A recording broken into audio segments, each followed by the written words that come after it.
દેશના અનેક વિસ્તારમાં કુદરતનો કહેર. અસમમાં પૂરને કારણે મૃતકોની સંખ્યા 97 થઈ. હિમાચલ પ્રદેશ અને ઉત્તરાખંડમાં પણ ભૂસ્ખલનની અનેક ઘટના. અનેક રસ્તાઓ પર અવરજવર ઠપ.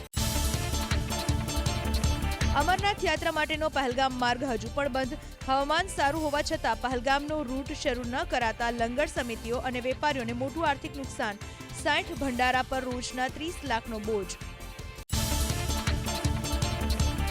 ભારે વરસાદ. રાજસ્થાનના ધૌલપુરમાં અનેક સ્થળે ભરાયા પાણી. ઉપરવાસમાંથી પુષ્કળ પ્રમાણમાં નવા નીરની આવક થતા પાર્વતી નદી ઉફાન પર.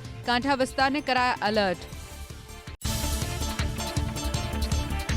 ઉપરવાસમાં અવિરત મેઘમહેરના કારણે ઉત્તરાખંડની અલકનંદા નદીનું રૌદ્ર સ્વરૂપ. સતત વધી રહેલા જળસ્તરને ધ્યાનમાં રાખીને શ્રીનગર ડેમના દરવાજા ખોલી નદીમાં છોડાયું પાણી. ડેમમાં પાણીનો પ્રચંડ પ્રવાહ.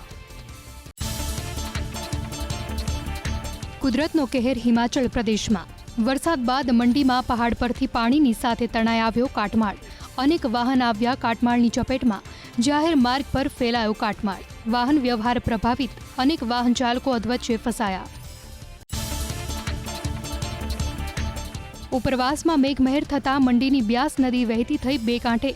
નદીનું જળસ્તર વધતા નીચાણવાળા વિસ્તારમાં પૂરનું જોખમ. લોકોને સતર્ક રહેવાની સૂચના. નદી કાંઠા વિસ્તારથી દૂર રહેવાની અપીલ. અવિરત વરસાદના કારણે કેરળના મુન્નારમાં સ્થાનિક ઝરણા વહેતા થયા બે કાંઠે. નદીના જળસ્તરમાં વધારો થતા ઝરણામાં પાણીનો પ્રચંડ પ્રવાહ. લોકોને નદી કાંઠા અને ઝરણાથી દૂર રહેવાની અપીલ.